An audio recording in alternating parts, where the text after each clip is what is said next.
Welcome to the Banker Lamp. Please enjoy the video. You begin by opening Sharepoint from your Office 365 portal and choosing the site you'll use. Create a team or communication site depending on whether you collaborate or broadcast, and pick a clear name. Then set permissions immediately so people see only what they need. Assign owners, members, and visitors as roles. Once done, add a site logo and brief description to help recognition. This prevents confusion and speeds adoption by making the purpose and access model obvious. Next, you organize content by creating document libraries for major topics and folders for specific projects.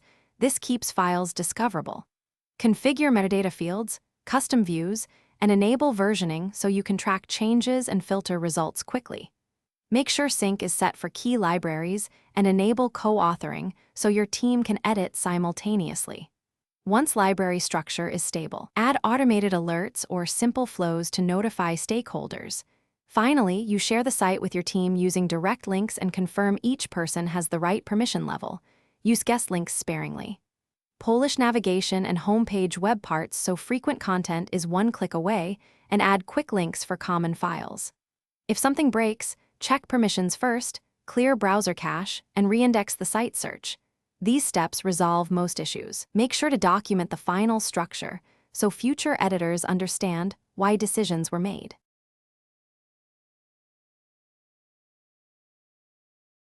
Thanks for watching. If this was helpful, leave a like and consider subscribing. See you next time.